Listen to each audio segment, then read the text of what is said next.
अस्सलाम वालेकुम जी फ्रेंड्स। आज का जो हमारा टॉपिक है वो है आयोनाइजेशन गेज है। हम लोगों ने मेथड्स ऑफ एक्सपेरिमेंटल फिजिक्स की सीरीज़ को स्टार्ट किया हुआ है। तो इस सीरीज़ में हम इन टॉपिक्स पर पिछली वीडियोज़ में बात कर चुके हैं। तो आज की जो हमारे पास वीडियो नंबर 14 है आयोनाइजेशन गेज। तो आने वाली वीडियोज़ में इन टॉपिक्स पर बात करने की कोशिश करेंगे इंशाल्लाह रहमान। तो आज का टॉपिक को स्टार्ट करते हैं। बिस्मिल्लाहिर्रहमानिर्रहीम सल्लल्लाहु अलैहि वसल्लम। आयोनाइजेशन गेज इसको हम जो जनरल इसका यूज़ करते हैं वो हम प्रेशर मेजरमेंट के लिए यूज़ करते हैं। यानी कि प्रेशर कौन सा प्रेशर जहाँ लो प्रेशर हो, यानी कि आलमोस्ट इसके जो है -2 टार जहाँ प्रेशर हो, तो वहाँ का जो प्रेशर मेजर करने के लिए हम जो जनरल गेज यूज़ करते हैं हमारे पास आयोनाइजेशन गेज होती है। इसकी दो टाइप्स होती हैं, कोल्ड और हॉट। ओके, तो आप उसके हम डिटेल में नहीं जाएंगे। तो जनरल देखते हैं आयोनाइजेशन गेज हमारे पास होता क्या है। तो ये तो मैंने ये इधर लिख दिया हुआ है ना, -2 टार जो हमारे पास है। तो जो हमारे पास बाज़ जो गूगल सर्चेज़ हैं वो हमें ये बताती हैं कि ऑलमोस्ट अराउंड जो हमारे पास जो हमारे पास है ना वन माइक्रोन के लगभग जो प्रेशर होता है उसको मेजर करने के लिए हम जनरली तौर पर इसी आयोनाइजेशन गेज को यूज़ करते हैं। अब हमारे पास ये 1 माइक्रोन क्या है, इसको हम क्या इस तरह लिख सकते हैं 0.0000393 इंचज़, या फिर इसको हम कह सकते हैं 0.001 मिलीमीटर। ओके, या फिर हम ये कह सकते हैं 1 माइक्रोमीटर से लेकर 10 माइक्रोमीटर के दरमियान जो प्रेशर होता है उसको हम मेजर करने के लिए हम जनरली तौर पर आयोनाइजेशन गेज को यूज़ करते हैं। तो अब यहाँ देखिए जो डायग्राम हमारे पास अल्हम्दुलिल्लाह ये हमारे पास क्या है, ये पॉजिटिव है नेगेटिव, पॉजिटिव नेगेटिव ऑलरेडी हम जानते हैं। तो अब जो हमारे पास ये वाला है ना, ये वाला ये इसको हम कहते हैं कि हमारे पास क्या है, एनोड है, एनोड प्लेट है हमारे पास।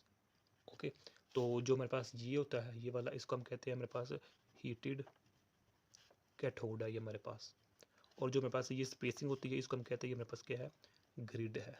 और ये हमारे पास इतना, ये देखें जो ये है ना, ये हमारे पास क्या है, लो प्रेशर गैस वैक्यूम इसमें है, यानी कि ये इसमें हमारे पास गैस है। ओके, और जो ये गैस है और जो उसका प्रेशर है गैस का वो हमारे पास लो है, जिस तरह मैं दो एग्जांपल के थ्रू समझाया है।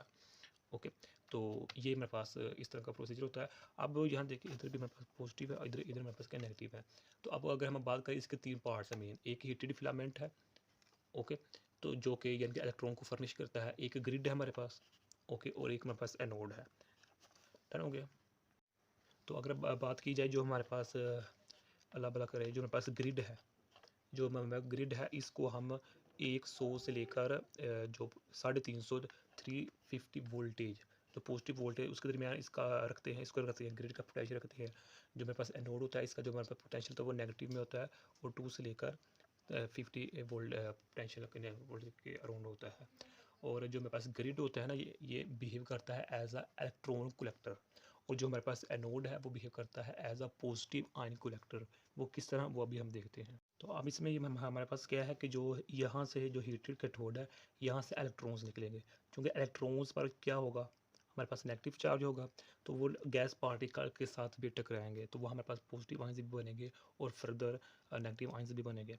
तो अब चूँकि अब ये मेरे पास क्या है, पॉजिटिव पोटेंशियल है 100 से लेकर 350 के वोल्टेज के दरमियान। तो जो इलेक्ट्रॉन्स हैं वो इसकी तरफ खींचे जाएंगे, यहाँ जमा होना शुरू हो जाएंगे। तो कुछ ये है, एक तो ये हो गया, कुछ इलेक्ट्रॉन्स यहाँ होंगे ग्रिड पर कलेक्टर होना शुरू हो जाएंगे। तो इसी वजह से इसको हमने कलेक्टर का नाम दिया था, इलेक्ट्रॉन कलेक्टर का। तो कुछ इलेक्ट्रॉन्स की जो काइनेटिक एनर्जी होती है वो इतनी ज़्यादा होती है कि वो यहाँ जो स्पेस होती है वो यहाँ से निकल कर यहाँ चले जाते हैं इस एनोड पर।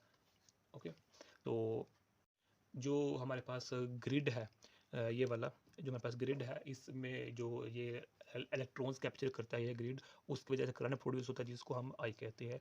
तो इसको चले हम आई जी का नाम दे देते हैं, ये हमारे पास ग्रिड करंट है। तो अब यही मेरे पास सेम केस है कि यहाँ से जो इलेक्ट्रॉन्स निकलेंगे कि वो ये जो गैस पार्टिकल्स होंगे कुछ लो प्रेशर पर, उनसे टकराएंगे। आयोनाइजेशन होगी, यानी आयोनाइजेशन किस तरह होगी कि वो उन एटम्स को आयोनाइज कर देंगे। ओके, तो कुछ इलेक्ट्रॉन्स यहाँ रह हो जाएगा, तो कुछ इलेक्ट्रॉन जिनकी काइनेटिक एनर्जी ज़्यादा होगी वो यहाँ चले जाएंगे। तो ये मेरे पास इधर सीन रहता है। तो यहाँ ग्रिड होता है, तो जब यहाँ इलेक्ट्रॉन जाते हैं तो ये किस वजह से करंट प्रोड्यूस होता है, और जो यहाँ हम इसको डिनोट कर रहे होते हैं। ओके, तो अब जो यहाँ इसको हम आई पी का नाम देते हैं, उसकी डायरेक्शन इस जानिब होती है, और यहाँ जब ग्रिड करंट होता है उसकी डायरेक्शन उस जानिब होती है। इस लाइन्स में याद रखिएगा। अच्छा, तो ये हो गया हमारे पास देखा ना, हमने कन्वेंशनल करंट की मदद से ये हमने एरो लगाए हैं। अगर इलेक्ट्रॉनिक करंट की मदद से लेना चाहते हैं तो वो आप लोगों को अपनी मर्जी है। तो हमने कन्वेंशनल करंट को मद्देनजर रखते हुए लिखा हुआ है।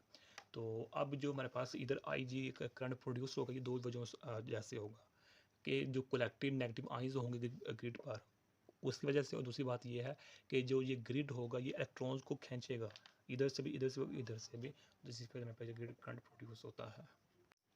तो अब जो हमारे पास रेशियो है ना, किस चीज़ की रेशियो, जो हमारे पास एनोड करंट है, एनोड करंट और जो हमारे पास ग्रिड करंट है, इसकी जो रेशियो है वो मेजरमेंट है गैस पार्टिकल्स की है। ओके, ये मेरे पास फार्मूला बन जाता है।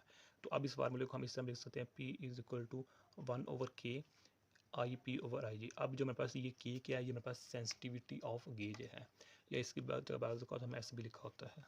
तो यही आज का हमारा इतना सा टॉपिक था। जज़ाकल्लाहु खैरा।